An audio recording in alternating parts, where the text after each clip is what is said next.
Swayam Prabha. Digital India. Educated India.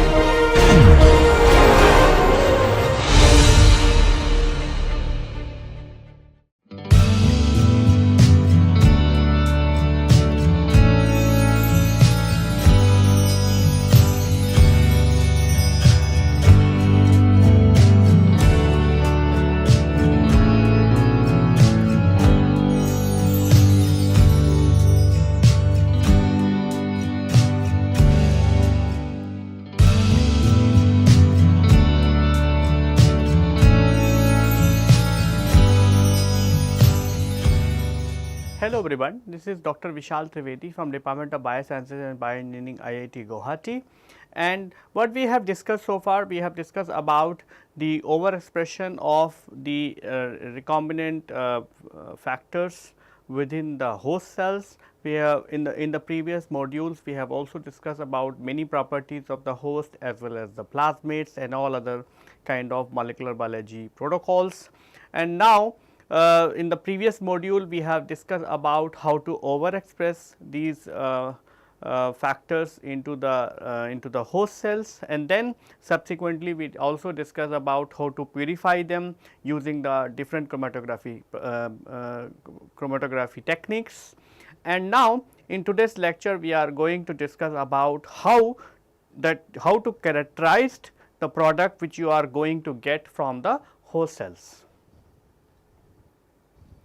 So, as far as the product is concerned, in the biotechnology, you can have the two different types of product, the products which are non-biological in nature, or the products which are of small molecules, and the products which are of biological in nature, such as the protein or the DNA. So, when you do this kind of overexpression and purification, and then suppose you employ the biotechnology related principle, you could have either the small molecules or you could have the macromolecules. When I say the macromolecules, we are only going to focus about the DNA as well as the proteins. So, you can have the different types of DNA which you are going to overexpress or which you are going to produce in the host cells. Simply you can have the different types of proteins which you can produce for different applications, either it is for the therapeutic applications or for the some other kind of applications. As well as the small molecule is concerned, the small molecules could be for that you are actually producing the secondary metabolites, or you can actually also asking the host cells to modulate its metabolism in such a way so that the host cell is start producing some of the metabolites in a higher concentrations and so on. So, when the product comes from the host cells, you have the either the small molecules. When I say small molecules, which means I am talking about the molecules which are of the organic component, or the small molecules means which are of very small molecular weight. When I say about the macromolecules, I am talking about the big molecules like DNA or the protein which you are overexpressing in these cells.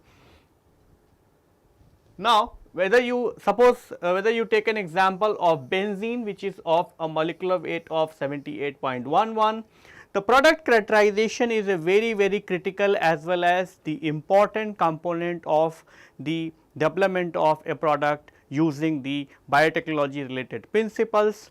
And when you talk about the characterization can be done on the preset guidelines. For example, you cannot use any random parameter or random criteria to characterize your products. So, the product is always been characterized by a specific set of guidelines.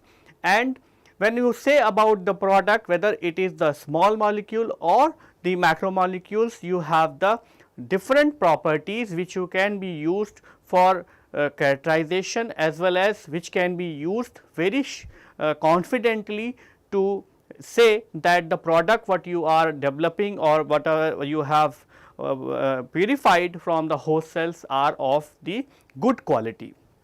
So, when I say about the product, you have the 3 or 4 different properties which can be very surely can be used for characterization. One of the most property is that you can use the molecular weight of that particular product. For example, in this case of benzene, we are saying that the benzene molecular weight is 78.11, but along with that you also have to characterize the functional groups or with this particular small molecules, and at the end the third parameter which is also present is the sequence. For example, you can have the sequencing of that particular product. If it is a polymeric product, then the sequencing will tell you that how the monomeric subunits are being arranged. This is more relevant in the case of the polymeric substances such as the DNA or the protein, but for the small molecules mostly people are using the molecular weight as well as the presence of functional group on these small molecules to characterize them. For the molecular weight, we are going to discuss two techniques. One is called as the gel filtration chromatography as well as the electrophoresis, and the third technique what we are going to use is the mass spectrometry. Whereas, for the functional group you can use the technique such as the IR or the UV visible spectroscopy, and for the deducing the sequence you can use the sequencing technologies what have been developed for the protein or the DNA. So, for the molecular weight you can have the three options, either you use the gel filtration, or you can use the electrophoresis, or you can use the mass spectrometry. All these three techniques what we are going to discuss in this course are going to give you the different types of molecular weight. So, for example, in the case of gel filtration you are going to get the native molecular weight, whereas in the case of electrophoresis you are going to get the native as well as the subunit molecular weight. For example, if you are working with the protein which is of a dimeric protein, so the dimeric could be the homodimer or the heterodimers. In those cases you can actually calculate the molecular weight under the native condition as well as under the denaturating conditions, and the molecular weight what you are going to get under the denaturating conditions will give you the subunit molecular weight, which means the individual monomer what is the molecular weight of that particular monomer. Similarly, for the mass spectrometry is going to give you the native as well as the subunit molecular weight of that particular small molecule or the proteinaceous substances. Functional groups are always been characterized by the IR or the UV visible spectroscopy, and whereas the sequence will be done by the different types of sequencing technologies what has been developed for the protein or the DNA, and that actually will give you the information about the arrangements of the monomer on these particular in these particular polymeric substances. So, let us start with the first technique, that is the gel filtration chromatography.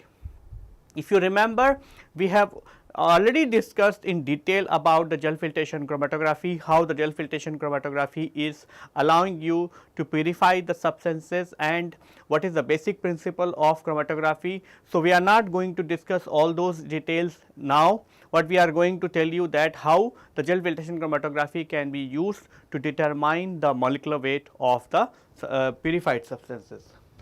So, the determination of molecular weight by the gel filtration chromatography, if you remember, we have discussed this, that you for determining the molecular weight of a unknown substance or the product what you have produced from the host, what you are supposed to do is you have to run the different proteins or the different substances with the different molecular weight into the gel filtration chromatography, and all these molecules are going to be elute at a different elution time or the elution volume, and then what you can do is you can calculate the distribution coefficient or the distribution constant Kd, which is actually being developed by the Kd is equal to V minus Vo by Vi, and that Kd you can plot along with the log molecular weight of these particular molecules, and that will actually give you a calibration curve Now, you can use this calibration curve to calculate the molecular weight of the unknown substance. So, what you can do is you can run the unknown substance also along with this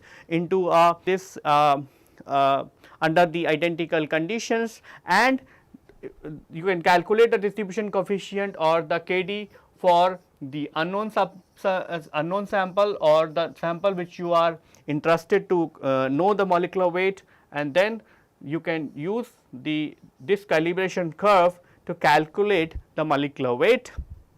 As it says that the molecular weight and the radius of gyration is directly proportional. So, if you remember, the gel filtration chromatography works on the principle of radius of gyration instead of molecular weight, or the equation between the distribution constant versus the log molecular weight can be used to calculate the molecular weight of that particular substance. Now, we are going to start the discussion about the electrophoresis. So, electrophoresis is going to be used to calculate the native as well as the subunit molecular weight. Before getting into the detail of the electrophoresis, let me explain you what is the electrophoresis and how the electrophoresis as a technique is being evolved. So, you can imagine that you are running a chromatography column, and what you have done is you have loaded the different types of molecules onto this column, and what will happen is when you inject these molecules, they will first run it onto the column, and then what you do is you flow the buffer, and because of the buffer these molecules are started distributing between the different planes or different substances, and that is how they get separated, and then they get immobilized onto the different planes within this particular column, and that is how you are actually going to get the purification done. Whereas, now what is electrophoresis is that in the case of electrophoresis, what you are going to do is you are going to take the mixture of sample.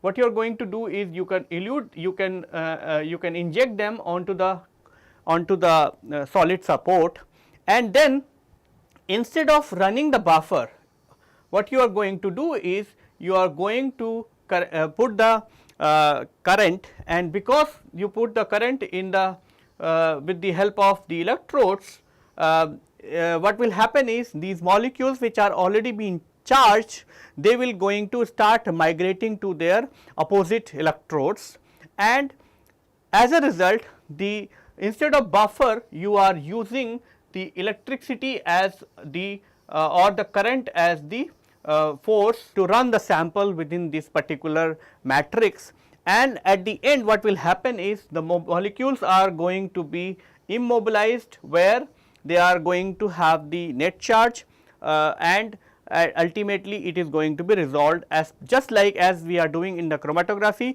The only difference between the chromatography as well as and the electrophoresis is that in the chromatography you are running a buffer to run the samples along with the column, whereas in the case of electrophoresis you are running the samples in the field in the presence of the field. Now, you can imagine that you are having a molecule which is of the Q charge, and the external electricity field is E. Then the force what this molecule is going to experience means the electrophoretic the force which will give them the electrophoretic mobility is going to be F equal to QE, and you know that if a molecule is running along with the electricity field, it is also going to experience some frictional forces because the molecule is going to experience the friction. So, if the friction forces F is going to oppose the movement of the charged particle, which is going to be F is equal to Fv, where F is the frictional coefficient and the V is the velocity of the electrophoretic mobility. So, if the molecule is running with a velocity of V, the friction is going to be Fv, where F is the frictional coefficient and the V is going to be the electrophoretic mobility. So, where this molecule is going to be immobilized, the molecule is going to be stop running, where the net force on this particular molecule is going to be 0, which means the the movement of a spherical throughout a liquid media with the viscosity n, the frictional coefficient S F is going to be 6 pi neta R V. So, if you replace the this F from the frictional forces, what you are going to get the QE. So, the place where the molecule is going to be immobilized, where the electrophoretic forces are going to be equalized by the frictional forces, which means the QE is equivalent to 6 pi neta RV, which means the electrophoretic mobility is equivalent to Q divided by 6 pi neta R. As you know that the charge is equivalent to the ZE, which means where the Z is the valency of that particular molecule and E is the electronic charge. Then what you can do is you can write the electrophoretic mobility is equivalent to ZE divided by 6 pi neta R. Now, so the electrophoretic mobility is equivalent to ZE divided by 6 pi neta R. Hence, the electrophoretic mobility V is directly proportional to the charge and the inversely proportional to the viscosity of the media, size and the shape of the molecule. In the case of the relative mobility, it is directly related to the charge by the radius of the molecule, which means the charge divided by the radius of the particular molecule. Whereas, for a globular protein, the radius of the molecule is related to the molecular mass of the macromolecule, which means the radius of that molecule is directly proportional to the molecular weight of that particular substance. If the especially for the globular protein, because the globular protein, the molecule is always being distributed along with the center. So, if the molecule is of 10 kDa, it is maybe having the some diameter, and then if the molecule will be of 50 kDa, it may have the diameter which is in proportion to the molecular weight, which means the relative mobility is charge by the mass. So, the relative mobility is equivalent to the charge by mass. So, and that is the basic principle of the electrophoresis, which means if you are running a substance in the electrophoretic field, the electric forces are going to be opposed by the frictional forces, because you are running the sample through the matrix or through a gel like substances, and these gel like substances are going to have the viscosity, and this viscous material is going to oppose the movement of this molecule through them, and as a result the frictional forces are going to oppose the movement of this particular molecule, and the place where this molecule is going to immobilize, the place where these two forces are going to be same, and after that it is not going to move, or it is not going to have any kind of absolute migration. After that it is going to have the relative migration, and if you go by these equations, the relative mobility is directly proportional to the charge by mass. Now, considering this, people have started developing the electrophoretic apparatuses, and they started doing the experiments how to develop a method so that you could be able to see that the separation of the molecules simply by applying the electricity. So, what they have done is they have started making the apparatus which is called as and performing electrophoresis in a moving binary electrophoresis. In this method, the electrophoresis is carried in solution without a supporting media. The sample is dissolved in the buffer and molecule move to their respective counter charge electrodes. So, in this particular substances, what you have is you have the two rods, one is the cathode rod or the cathode electrodes, the other one is the anode electrodes. So, this is the positively charged, this is the negatively charged, and these two electrodes are being joined together by a central tube, and within and the middle of this central tube you have the place from where you can actually apply the sample. So, sample is loaded in the middle of the U tube, and then the apparatus is connected to the external power supply, and then you connect these electrodes for the power supply. As soon as you connect these electrodes for the power supply, the molecule of the opposite charges will start migrating. So, you can load the sample here and then they will start migrating. So, the positively charged cations will start migrating towards the cathode, whereas the negatively charged anions will start migrating towards the anode. And how you can monitor the movement of these molecules? You can actually monitor simply by a refractometer. So, what you can do is you can put a refractometer on these U tubes on both the sides, and as soon as the molecule will pass through this refractometer, it is going to actually make the change in the refractive index of this particular tube liquid which is present in this tube, and that is how you can be able to know that a particular molecule is coming out. Okay. But and once you see that a particular molecule is coming out, you could be able to put the pipette and you can actually take out this particular molecule. But what is the disadvantage of the moving boundary electrophoresis? The resolution of this technique was very low as due to the mixing of the sample as well as the overlapping of the sample component. What happen is, while the molecules are moving through the refractometer and you know that your sample is coming out, the moment you take out since it is being done in a liquid media, there is no supporting system, there is no support system. So, because of that the mixing of these molecules happens very frequently, and as soon as you turn off the lights turn off the power, the molecules start mixing them together, and on the other hand, when you try to take out the molecule 1, some more molecules are also going to mixed up.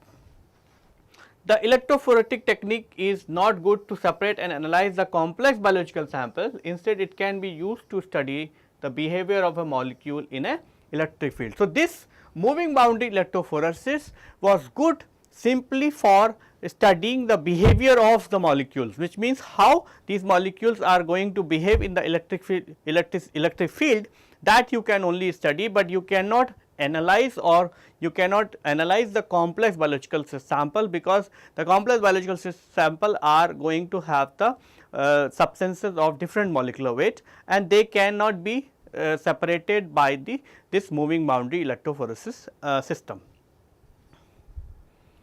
So, to overcome this, people have developed the zone electrophoresis. In a zone electrophoresis, what you have in this method, an inert polymeric support media is being used between the electrode to separate and analyze the sample. The supporting media used in zone electrophoresis are absorbent paper, gel of starch, agar, and the polyacrylamide. The major advantage of the presence of supporting media is that it minimizes mixing of the sample and immobilization of the molecules after the electrophoresis. So, compared to the moving boundary electrophoresis, people have started developing the zone electrophoresis, where what they have done is they have put a supporting media, and this supporting media is either the paper or agar or polyacrylamide. So, these supporting media was the inert media, and how the supporting media has helped that it started immobilizing the substances on this inert media, and as a result the molecules can be analyzed in a better way. It makes the analysis and the purification of the molecule from the gel much easier than the moving boundary electrophoresis. The gel electrophoresis is the best example of the zone electrophoresis. So, gel electrophoresis could be of two types: the horizontal gel electrophoresis. The classical example is the agarose gel electrophoresis, which mostly people use for analyzing the DNA or the RNA. Whereas the vertical gel electrophoresis, so vertical gel electrophoresis in this system, the electrophoresis in this system performed in a discontinuous way, with the buffer in the upper and lower tanker connected by the gel slab.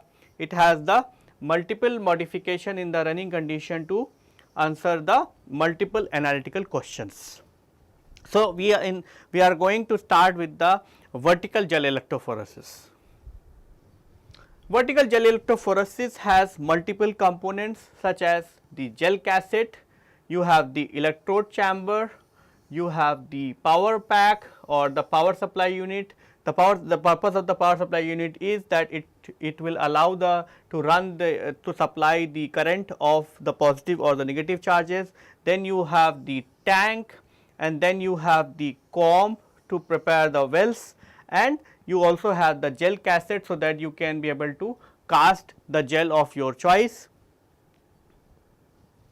The buffer and the reagent for the electrophoresis, the different buffer and reagent for their purpose for vertical gel electrophoresis is that you have the timid. The timid, it catalyzes the acrylamide polymerization. Then you have the APS, it is the initiator for the acrylamide polymerization. Then you have the tris HCl, it is the component of the running as well as the gel casting buffer. Then you have the glycine, it is the component of the running buffer. Then you have the bromophenol blue, it is a tracking dye to monitor the progress of the gel electrophoresis. Then you have the comacibrilliant blue R250, it is used to stain the polyacrylamide gel. Then you have the SDS, it is used to denature and provide negative charge to the protein. And then you have the acrylamide, the monomeric unit used to prepare the gel. And then you have the bisacrylamide. Bisacrylamide is a cross linker for polymerization of the acrylamide monomer to form the gel. So, these are the different buffers as well as the reagent what you need to perform the vertical gel electrophoresis. How these molecules are helping to prepare the gel is that you have the acrylamide, which is actually the monomeric substances, and then you have the bisacrylamide, which is the cross linking agent. When you put them together in the presence of timid, which is actually, and the ammonium persulfate, what happen is that these linear monomers are interconnected by the cross linking with a bisacrylamide monomer to form a 3D mesh with varying pores. The size of the pore is controlled by the concentration of the acrylamide and the amount of bisacrylamide which is present in the gel. So, what happen is when you have the acrylamide as well as the bisacrylamide in the presence of timid and APS, the bisacrylamide monomers are actually connecting these acrylamide monomers, and that is how you are actually making a mesh of fibers, which means like these are the acrylamide monomers which are actually being connected by the bisacrylamide, and that is how you are actually making the 3-dimensional gel, and that 3-dimensional gel is actually forming a pores, and the size of these pores are going to be controlled by the amount of acrylamide as well as the amount of bisacrylamide which you are going to provide. In a vertical gel electrophoresis, we cast two types of gel, which means you are going to cast the stacking gel as well as the resolving gel. So, in a vertical gel electrophoresis, you are actually casting two types of gel. One is called the stacking gel and the other one is called as the resolving gel. First, the resolving gel solution is prepared and poured into the gel cassette for a polymerization. A thin layer of organic solvent such as butanol or isopropanol is layered to stop the entry of oxygen.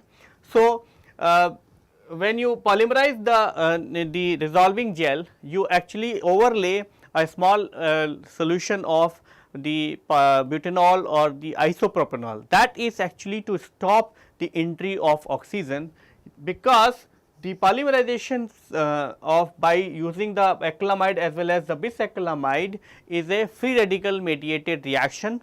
So, when the timid and the APS are mixed together, they form the free radicals, and that is how they activate the cross linking of the acrylamide monomer to by the bisacrylamide cross linking agents. But if you have the oxygen, these free radicals are going to be neutralized, and that is how it is actually going to inhibit the polymerizations.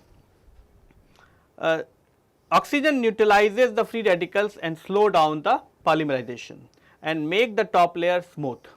After polymerization of the resolving gel, a stacking gel is poured and comb beads fitted into the gel for construction of different lane for the sample. So, this is what you have the gel cassette, you have the electrode chamber, and then you have the tank where you are going to place this. Initially what you do is you first cast the resolving gel, then you cast the stacking gels. The only difference between the resolving and the stacking gel is that the composition of the resolving as well as stacking gel is very different, and then once this casting is over, then you actually going to place these particular cassette into the apparatus, and then you are going to apply the sample and you are going to resolve them. How to run the gel? The sample is prepared in a loading die containing SDS, beta mercaptoethanol in glycerol to denature the sample, and the presence of glycerol facilitate the loading of the sample in the well. As the samples are filled in a vertical, there is distance drift between the molecule at the top versus the molecule at the bottom. So, you can see that in a vertical gel electrophoresis, when you have the lanes which are actually in the vertical direction. So, what happen is the molecule which is present here and the molecule which is present here is actually having the distance, and because of this, if you analyze them and if you do not do anything so that they will come together, they are actually going to have the separation between them, which is not okay. So, this problem is taken care once the sample run through the stacking gel. The pH of the stacking gel is 6.8, and at this pH the glycine. So, when you run these samples, you run them in a buffer which contains the glycine as well as the tris, and glycine is an amino acid because, so glycine at the pH 6.8 is actually having the very little charge because its pKa is very close to this particular pH. So, what happen is that glycine is not moving. So, you can imagine that you have a well where the glycine is sitting at the bottom. So, glycine is not moving, and whereas from the bottom you have the tris, and tris is actually very charged molecule. So, tris is actually on the back side of this, and in between you have the sample. So, what happen is the tris which is actually moving very fast from the back side, whereas the glycine which is not moving. So, the tris is pushing this sample while they are running into the stacking gel, and as a result the substance comes very close to each other, and what happen is they form a small band while they are running in a stacking gel, and this process of the stacking the sample so that they will form a thin line is called as the stacking of the sample, and that is why this gel is also called as the stacking gel. And the importance of stacking gel is that it reduces the distances between the two molecules because of the well which is present in the vertical direction. As a result, the sample gets sandwiched between the glycine tris and gets stacked in the form of a thin band. As the sample enters into the resolving gel, which is actually having a pH of 8.8, the glycine is now charged, it moved fast, and now sample run as per their molecular weight. Due to the SDS, they have the equal negative charge, so they run as per their molecular weight. If you remember, the V is directly proportional to the charge by mass. So, if the charge is same, they are going to run by according to their mass. So, after tracking die reaches to the bottom of the gel is taken out from the glass plate with the help of the spatula, and it is stained with the comacibillin blue, and that stain protein present on the gel. So, this is all about the theoretical description of how to assemble the gels and how to run them, but I would like to take you to my lab and I would like to show you a small demo, so that you will be able to see how to cast the gels, how to prepare the samples and how to resolve them into your how to resolve them onto the polyacrylamide gels and how to analyze these protein samples. In this video, we will demonstrate you how to run a SDS based gel and how to prepare various reagents required for the running of SDS based gel and what are the different instruments we can use. So here, this is the gel casting stand, so where we can use these glass plates to prepare the gel. In between there is a space where we can pour our gel solution, then we will keep for some time, at least 20 to 30 minutes, let it solidify, then we will prepare stacking gel, then we will load our protein solution. So here, before doing that, we need some reagents. So what are those reagents? The first reagent we need for this experiment is acrylamide. So generally we will prepare acrylamide 30%. 30% means 29 grams of acrylamide and 1 gram of bisacrylamide. These both we can use 29:1 ratio in 100 ml of water to get 30% of acrylamide. So both these are neurotoxic, so we have to wear gloves always. After this, we have to prepare resolving gel. For resolving gel, we need 1.5 molar tris HCl, pH 8.8. In addition to that, we also need 10% SDS prepared in double distilled water and also 10% ammonium persulfate and also timid. The role of the ammonium persulfate and timid we can see during preparation of gel. They act as a catalyst. After solidifying, we have to prepare stacking gel. So stacking gel is nothing but composition is same, but we can say it is diluted. It contains pH 6.8 tris HCl and remaining components same but in less quantities. So after preparing the gel, we will load the marker and the protein which is denatured at 100 degrees Celsius for 3 minutes. After that, we will fix this gel into this one. We will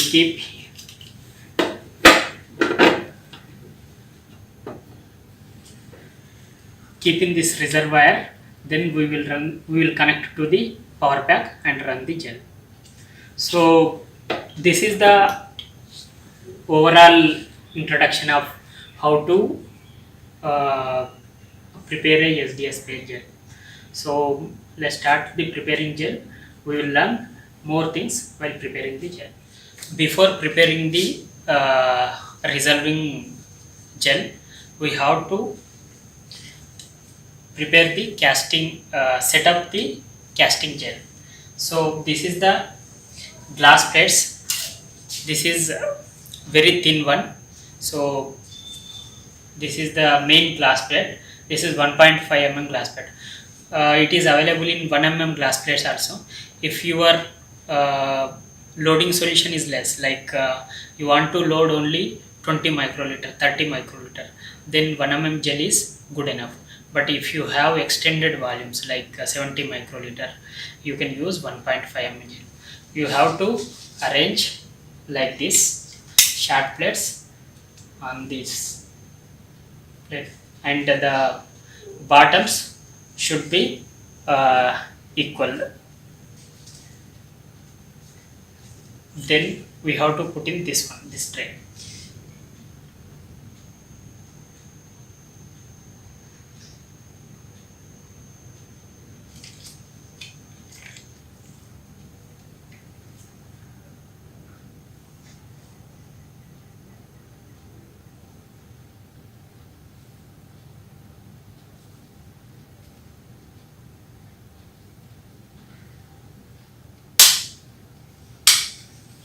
Then we are going to keep like this.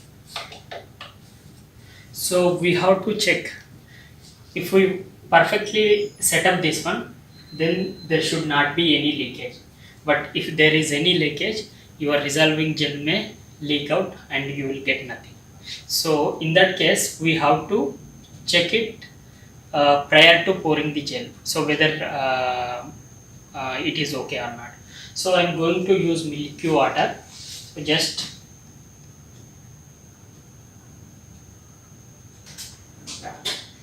after checking the gel, is there any leakages or not. So we moved forward for preparing a resolving gel. So the composition is given in this slide. Please go through that slide.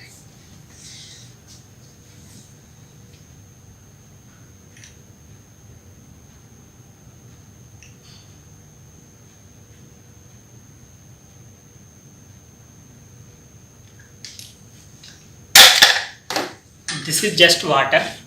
First I used water. I am going to add sequentially 4 ml of water. Now I have to add 3.3 ml of already prepared 30% acrylamide.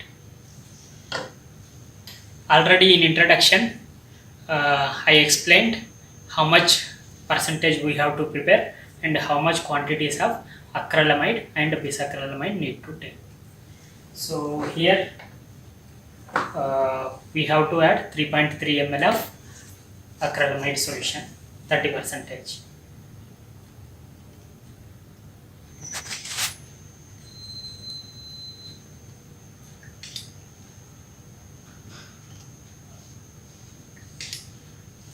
So I have to adjust 300 microliter.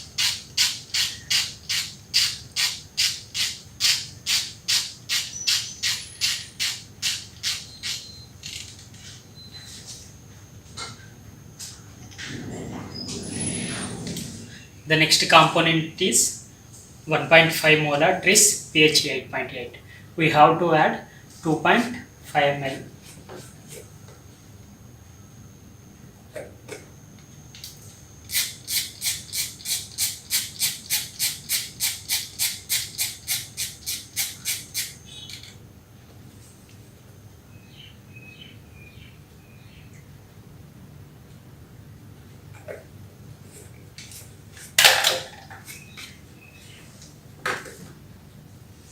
Next component is SDS. Here SDS functions as plays as dual role. Like one thing is that it gives negative charge, gross negative charge on the polypeptide chain. The next component we have to add is SDS, 10% SDS. We have to add 100 microliter of SDS to resolving gel. It plays very crucial role in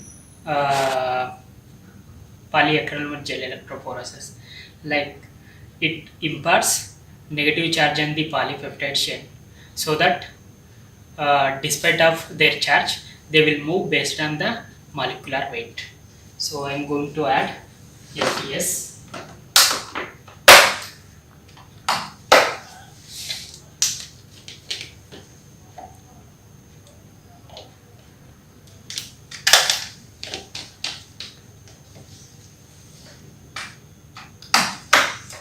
The other important thing is that 10% ammonium persulfate. Ammonium persulfate, which is catalyzed by the timid, provides free radical species which accelerate the forming mesh-like shape in acrylamide gel. Like it will catalyze forming the mesh. So this is the 10% APS. I just add 100 microliter of 10% APS to resolving gel.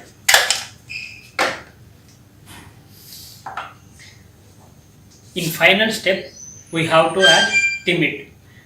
Timid after adding all the components at the end of the gel, we have to add timid, because if you add earlier, it will quickly facilitate the polymerization.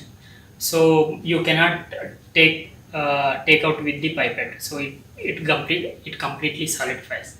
So that's why you have to add at the end of the resolving. So I'm going to add 5 microliter of this timid, which catalyzes the ammonium persulfate. Ammonium persulfate in turn provides free radical species, and free radical species accelerate the polymerization. This is the overall principle of this resolving gel. So I will add timid.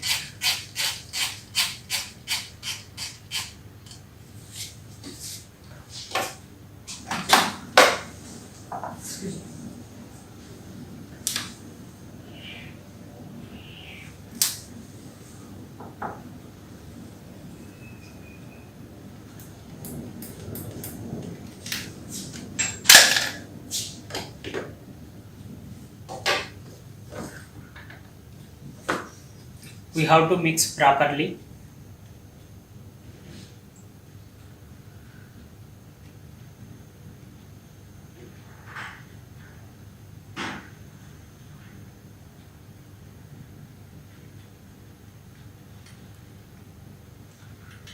Then add slowly at one corner. So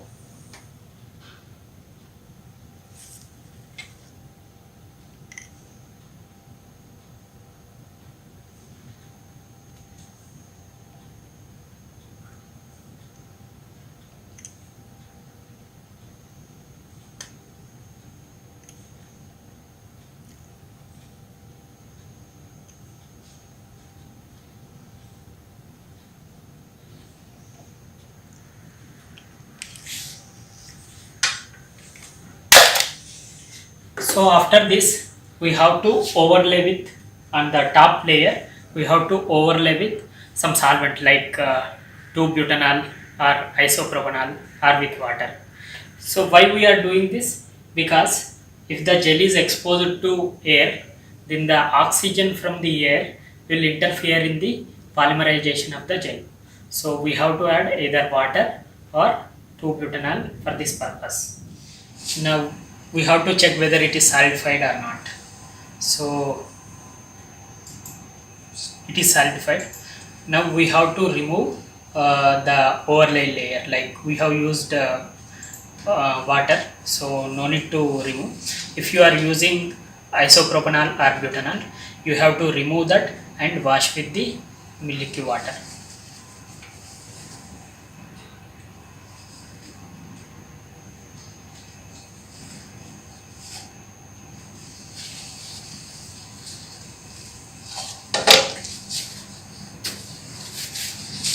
So now we will start preparing the stacking gel. The compositions are given in the video.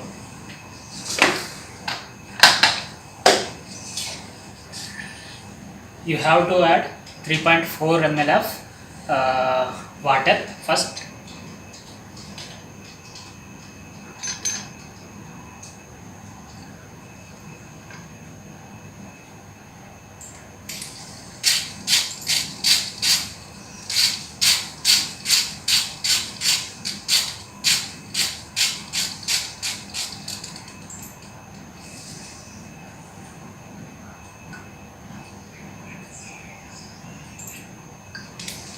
Next 830 microliter of acrylamide.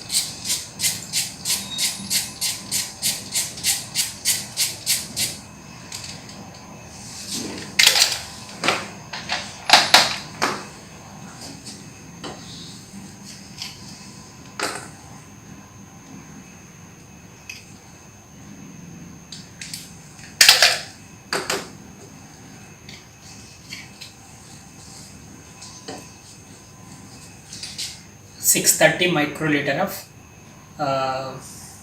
tris HCl pH 6.8.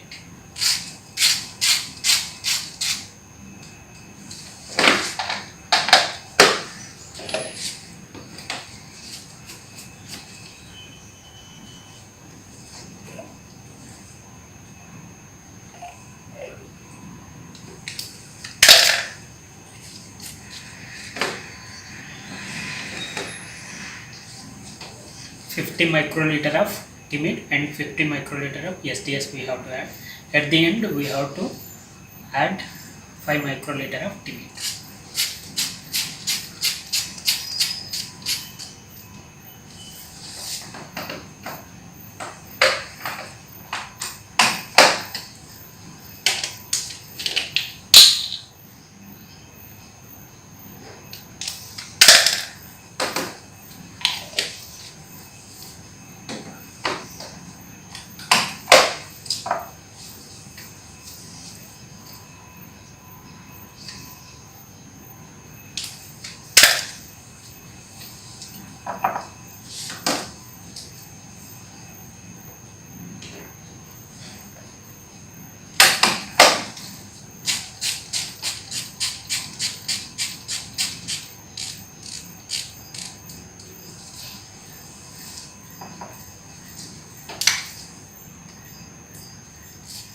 We have to mix properly after adding the timid.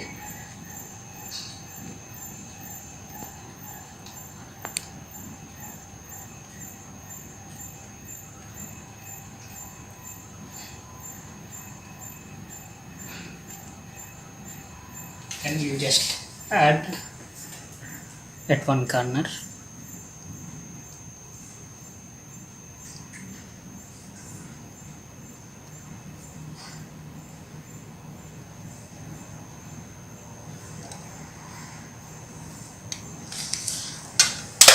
Next we will keep calm.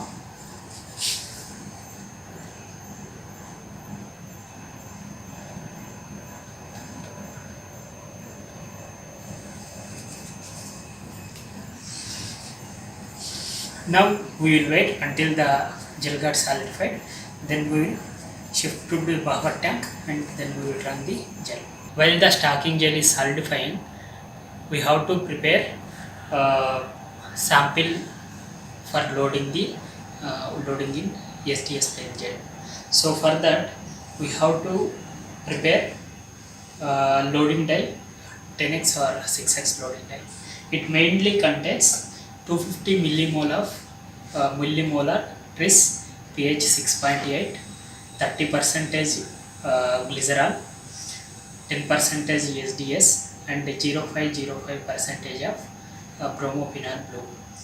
So here we can add 10 millimole of DTT also as a reducing agent. SDS mainly works as imparting negative charge on the polypeptide chain, and DTT breaks down the disulfide bonds. If you have a dimer which you can see as a monomer in SDS page.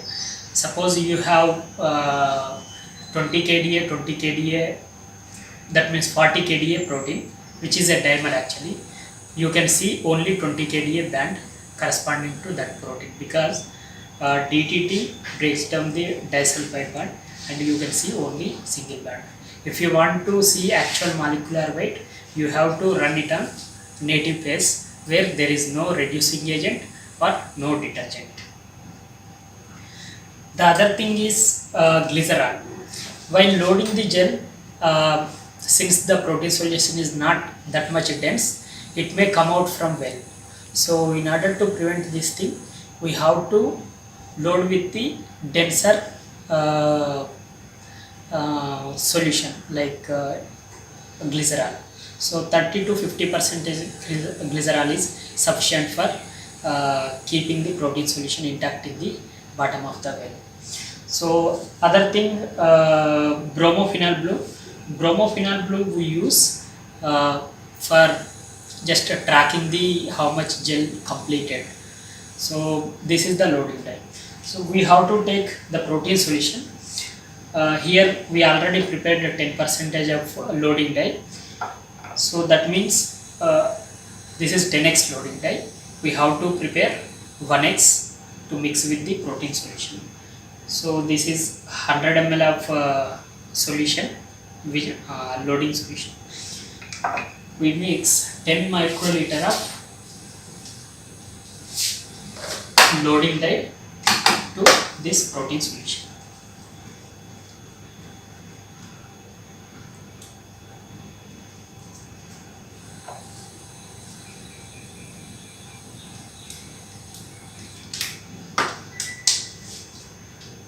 You can tap down or pipette this protein solution.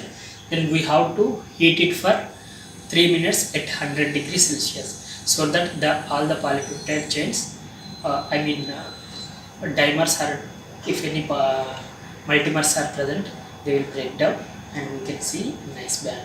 So I am going to heat this at 100 degrees Celsius for 3 minutes. This is the remaining of stacking gel solution. So we can see it is solidified. So that means the stacking gel also got solidified. We have to remove that gel and fix it into this one, and we have to keep inside the tank. So I just take out the gel.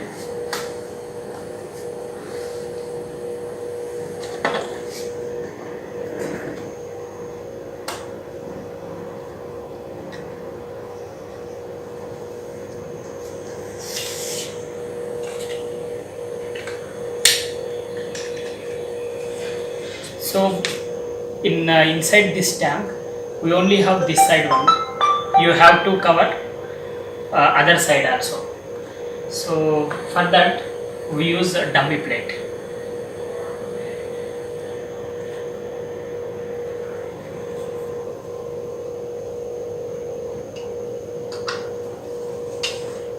Just hold it tight and close this thing. After that, gradually adjust the gel length.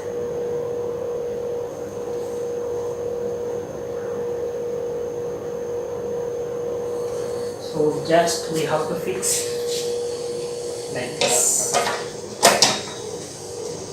Once fixing here, we have to add this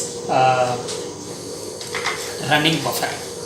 The running buffer contains 15 grams of trace, 72 grams of glycine and 5 grams of SDS for 2 liters of solution, 1x solution. So this is 1x I already prepared. I am going to add. We added in this tank, but the main tank surrounding to this one, we have to add up to the mark.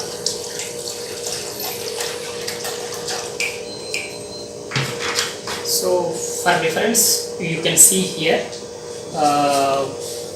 for 4 gels we have to add till here the buffer we have to load outside this gel. So for 2 gels here, for 1 gel we can add like this.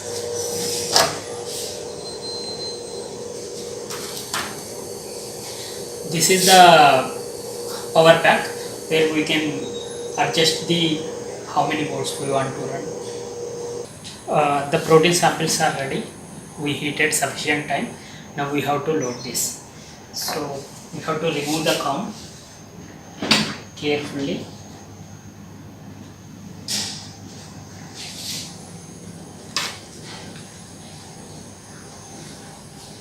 Then first I am going to load marker or protein ladder.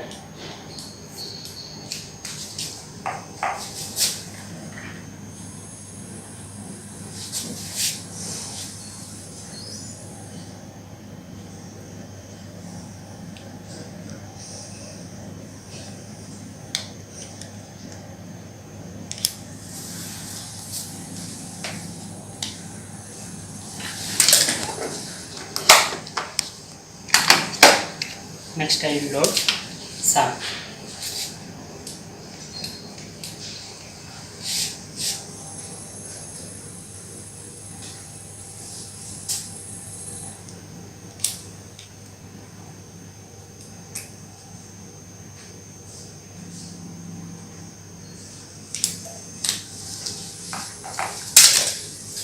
Once the loading goes over, we have to fix this gasket.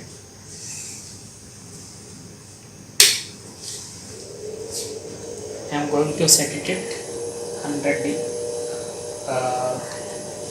70 volts.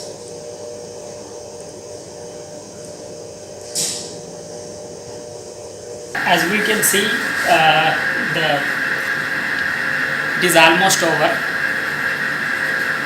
So we can take out the gel, then we will stain and de-stain it. Generally what we will do is, there are two ways of staining and de-staining process.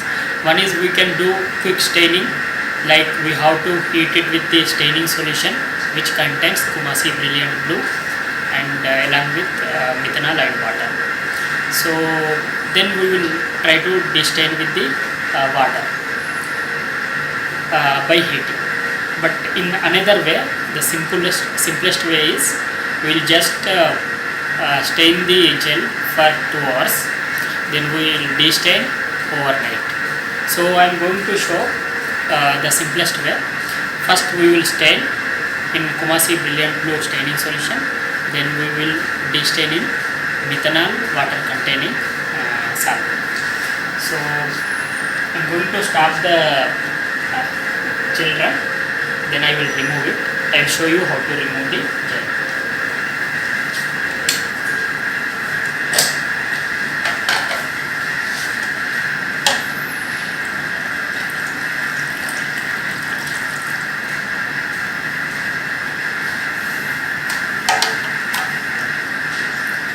Take out the glass plates.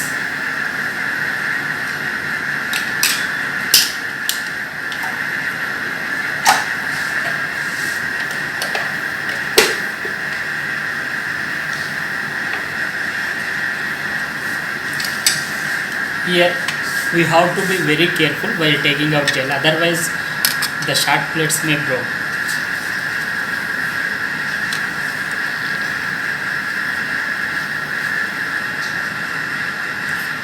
On a corner we have to take and lift the gel like this.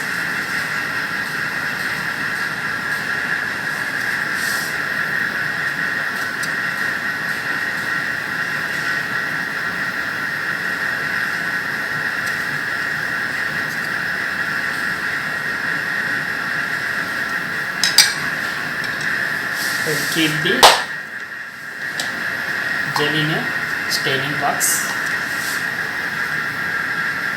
which is more or less a plastic one, but it can sustain the.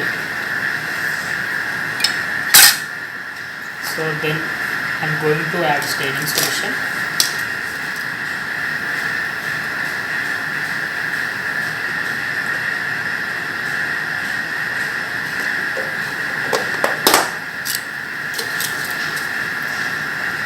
I will keep it for a rotation on a shaker for at least 2 hours, then we will de-stain over.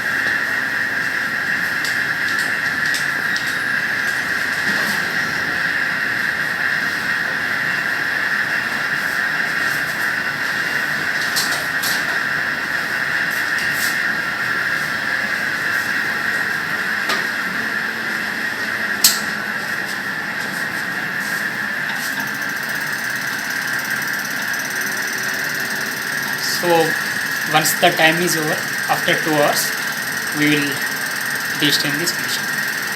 Now we kept 2 hours in staining solution. As we can see, the staining is over. Like you can see, the gel completely turned into blue. So we remove the solution.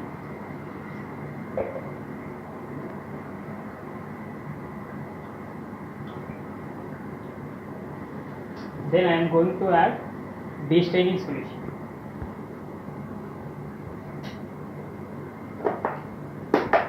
And I will keep this on a rocker for 2 hours for de-staining. So the composition contains for 100 ml of de-staining solution, 40 ml of water double distilled water and 40 ml of methanol and 10 ml of glacial acetic acid. So I am going to keep this on a rocker.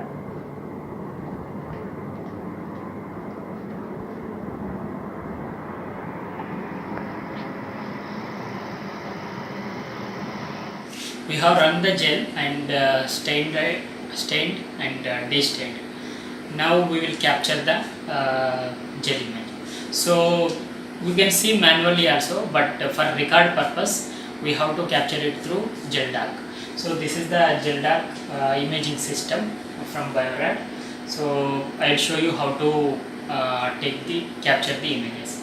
So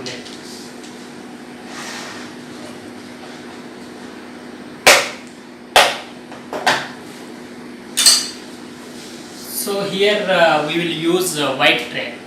There is another one gray or UV tray is also there. So there you can see any fluorescent one or stained with the ethidium bromide or blots, chemiluminescent blots, you can use that. But for normal protein imaging we can use this white tray. So I am going to keep the gel on this one.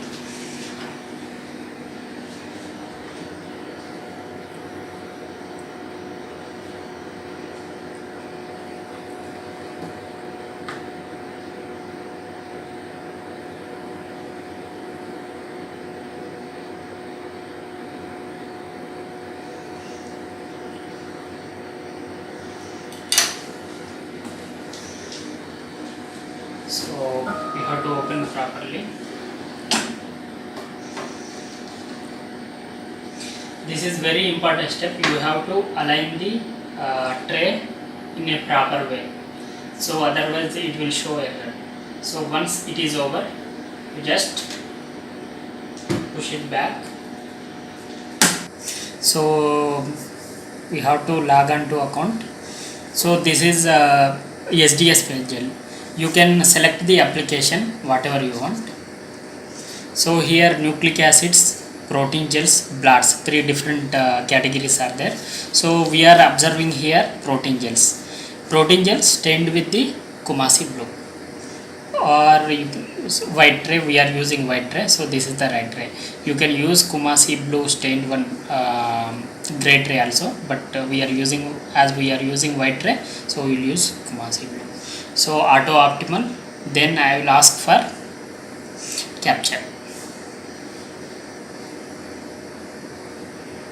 So it will take 1 to 3 minutes based on the signal intensity. So as we can see, it is optimizing the signal intensity. You can minimize this one also so that you can see the gel image. So now it is over. If you want to do any modifications to images, for suppose you want to decrease or increase the signal intensity, so this kind of changes you can do. So if you want to send this gel, you can have send and save. If you have any drive connected to this one, you can send directly to this one, that thing. So for image analysis part, we'll show in the upcoming video how to analyze what this band of interest correspond to which molecular weight. So we already loaded the molecular weight one, so we can easily find out using ImageLab software. In this video, we have learned that how to prepare a SDS page gel and how to run it. What are the precautions need to be taken while preparing the gel, and how to record the gel using gel documentation system. So I hope this will give you a gist of how to prepare and run a SDS page gel and analyze the protein sample.